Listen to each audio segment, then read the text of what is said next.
संतान नहीं हो रही हो, बहुत प्रयास कर लिया हो, पुत्रदा एकादशी पूरे साल में 2 बार आती है। एक श्रावण के महीने में आती है, दूसरी पोषाधिक क्रम में आती है। पुत्रदा एकादशी होती है, ये संतान की वृद्धि करने वाली होती है। शंकर जी के मंदिर में जाकर, भगवान शिव के मंदिर में पूजन करके घी का 1 कटोरी में घी और 1 कटोरी में खीर शंकर के सामने रख देते हैं। भगवान शंकर के मंदिर पर चौखट पर घी का दिया लगा देते हैं। शंकर जी की चढ़ी हुई 1 बेलपत्र साथ में रखें और 1 बेलपत्र को उठाकर शंकर जी के मंदिर की चौखट पे ही बैठकर चबा चबा कर खा लेते हैं। जो 1 बेलपत्र लेकर आए हैं वो अपने पति को खिला देते हैं। कहते हैं पुत्रदा एकादशी के दिन ये कर लेने पर। नहीं, एकादशी है कौन? क्यों इसकी इतनी प्रधानता है? क्यों इसकी पुण्यता है? ऐसा क्या है एकादशी में जो इसकी पुण्यता मानी जाए? कौन है ये जो भगवान नारायण तक एकादशी का व्रत करते हैं? सुभद्रा जी को भगवान जगन्नाथ ने, जगदीश ने एकादशी का व्रत कराया था। बद्रीनारायण भगवान को माता लक्ष्मी ने एकादशी का व्रत कराया था। क्यों? चंद्रायण एकादशी व्रत की माता। एकादशी है कौन? तो कहा करने पर भगवान नारायण भी जिसका व्रत करते हो, भगवान माता लक्ष्मी जिसका व्रत करती हो, वो एकादशी है कौन? तो शास्त्र वर्णन करता है महाराज। स्कंद पुराण का सुंदर चातुर्मास्य खंड के अंतर्गत वर्णन आया है महाराज। एक बार भगवान विष्णु आनंद में विराजमान थे। पद्मावती और माता लक्ष्मी दोनों उनके पास में विराजी हुई थी। भगवान लक्ष्मी और पद्मावती दोनों बैठी है, एक सिर के पास, एक चरण के पास। कुछ समय बाद वहीं पर ब्रह्मदेव का आगमन हुआ और ब्रह्मा जी आगमन पाकर भगवान नारायण पद्मावती से लगकर उठे और उठकर लक्ष्मी की ओर झुके।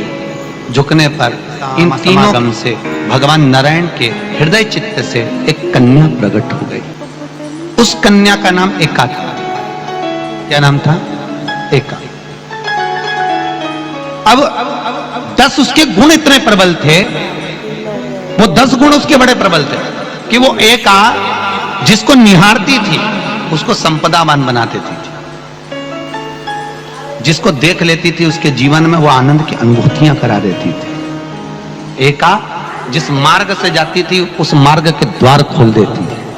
एका का पुण्य इतना। ओम नमः शिवाय भक्तों, हर हर महादेव। आप सबको पता है कि पुत्रदा एकादशी आने वाली है और पूज्य गुरु जी ने आज की इस कथा में पुत्रदा एकादशी पर करने वाले बहुत ही चमत्कारी उपाय आज के इस वीडियो में बताने वाले हैं। पूज्य गुरु जी की ही आवाज में और उन्हीं की वाणी में ही हम लोग इस पूरे उपाय को बड़े ही ध्यान से सुनेंगे। अगर कोई भी स्त्री, माता, बहन अपने घर की परेशानियों से काफी ज्यादा चिंतित है या फिर उनकी कोई मनोकामना है जो काफी समय से पूरी नहीं हो रही है, आप उपाय करते करते थक चुके हो, तो पुत्रदा एकादशी जो कि साल में सिर्फ 2 बार आती है, किसी भी एक पुत्रदा एकादशी को आपको ये वाला उपाय करना होगा और आपकी सारी मनोकामनाएं पूर्ण होगी। और साथ ही साथ स्त्रियों से संबंधित और महिलाओं से संबंधित बहुत ही अचूक उपाय पूज्य गुरुजी ने आज की इस कथा में बताए हैं। तो पूरे वीडियो को बड़े ही ध्यान से सुनना, समझने की कोशिश करना किस तरीके से गुरुदेव ने इन उपायों को करने का एक तरीका बताया है। साथ ही साथ गुरुदेव ने इस वाले उपाय के अंदर एक बेलपत्र के साथ में और साथ ही साथ खीर का ऐसा कौन सा उपाय है जिसे हर स्त्री या माता या बहन अगर इस उपाय को कर लेंगी तो उनकी गोद भी भर जाएगी, साथ ही साथ उनकी सारी मनोकामनाएं भी पूरी होगी। तो चलिए सुनते हैं गुरुदेव की ही कथा में, गुरुदेव की ही वाणी से। तो पूरे वीडियो को ध्यान से सुनना, समझने की कोशिश करना। वीडियो पसंद आए तो लाइक जरूर करना, चैनल को सब्सक्राइब जरूर कीजिएगा। जिस नारी को संतान नहीं हो रही हो, बहुत प्रयास कर लिया हो, पुत्रदा एकादशी पूरे साल में 2 बार आती है। एक श्रावण के महीने में आती है, दूसरी पुत्रदा एकादशी होती है। ये संतान की वृद्धि करने वाली होती है। शंकर जी के मंदिर में जाकर, भगवान शिव के मंदिर में पूजन करके घी का 1 कटोरी में घी और 1 कटोरी में खीर शंकर के सामने, भगवान शंकर के मंदिर पर चौखट पर घी का दिया लगा देते हैं। शंकर जी की चढ़ी हुई 1 बेलपत्र साथ में रखें और 1 बेलपत्र को उठाकर शंकर जी के मंदिर की चौखट पे ही बैठकर चबा चबा कर खा लेते हैं। जो 1 बेलपत्र लेकर आए हैं वो अपने पति को खिला देते हैं। कहते हैं पुत्रदा एकादशी के दिन ये कर लेने पर संतान की प्राप्ति हो जाती है, पुत्र की प्राप्ति हो जाती है। मैं आप सभी को पुत्रदा एकादशी की बहुत ही सरल पूजा विधि दिखाने वाली हूँ। पुत्रदा एकादशी जो कि संतान सुख के लिए विशेष मानी गई है और एक दंपति द्वारा अगर इसके नियमों का सही तरीके से पालन और व्रत किया जाए तो उन्हें संतान सुख की प्राप्ति अवश्य होती है। पुत्रदा एकादशी के व्रत पूजन में गाय का बहुत अधिक महत्व है। गौ माता के दूध का विशेष महत्व है। तो अगर आपको गाय का दूध अवेलेबल हो जाए तो बहुत अच्छी बात है, और अगर दूध अवेलेबल ना हो तो गाय का गोबर या गाय के दूध से बना घी, मक्खन, कोई भी चीज आपको किसी भी रूप में उपलब्ध हो जाए तो आप उसका प्रयोग पुत्रदा एकादशी की पूजा में जरूर करें।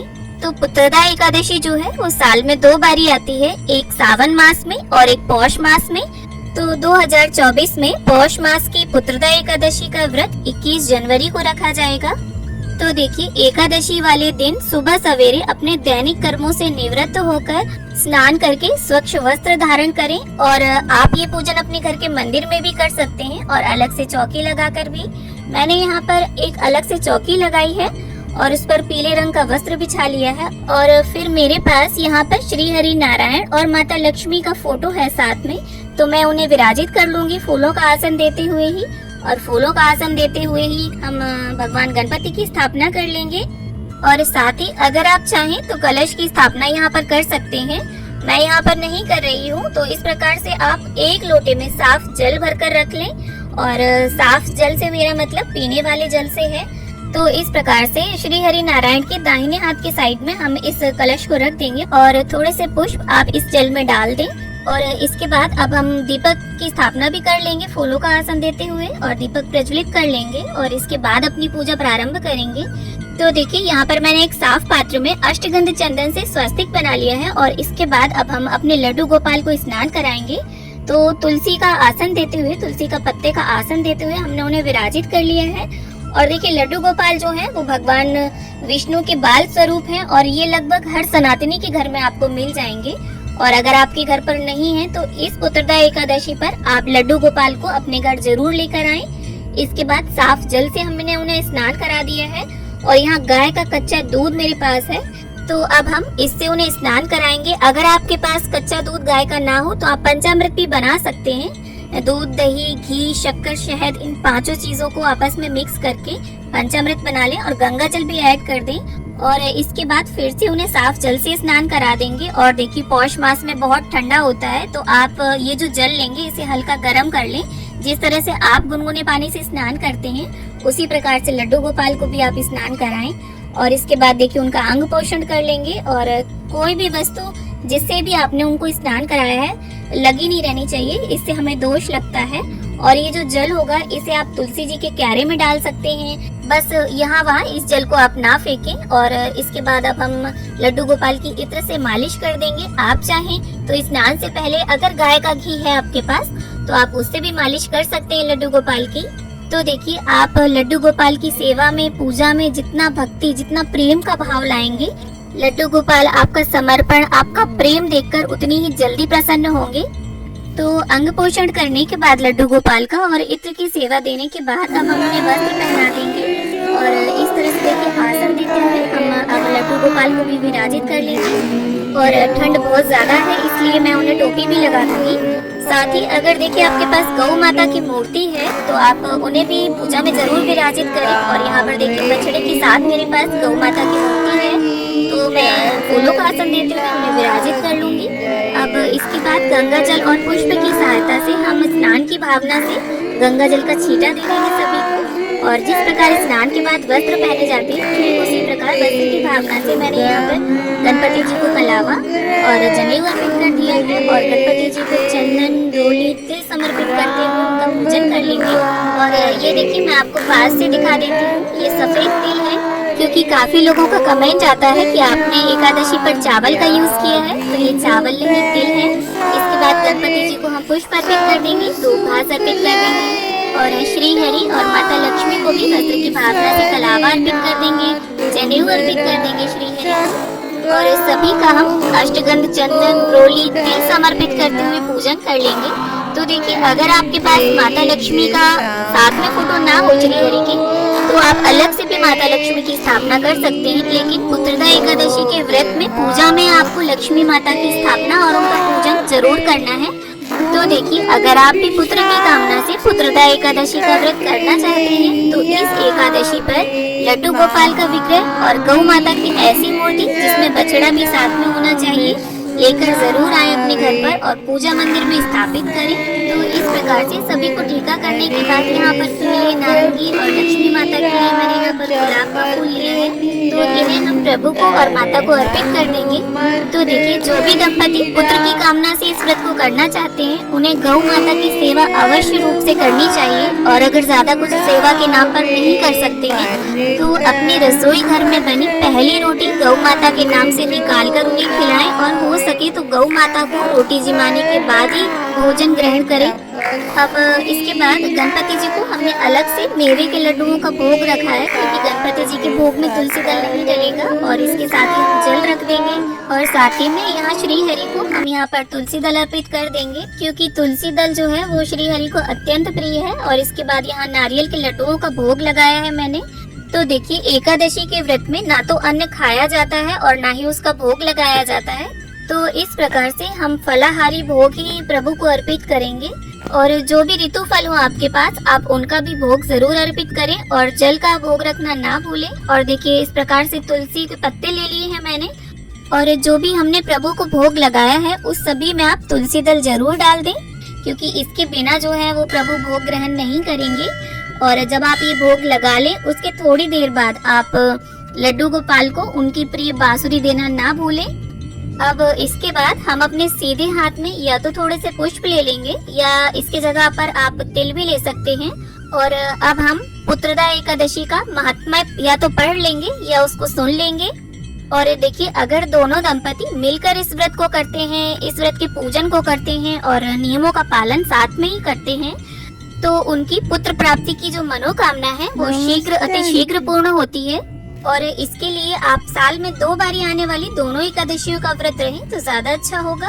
और इसके बाद देखिए, या तो आपको कोई हरा फल या फिर श्रीफल अर्पित करना है। यहाँ पर मेरे पास हरा फल नहीं है, तो मैं श्रीफल अर्पित कर रही हूँ।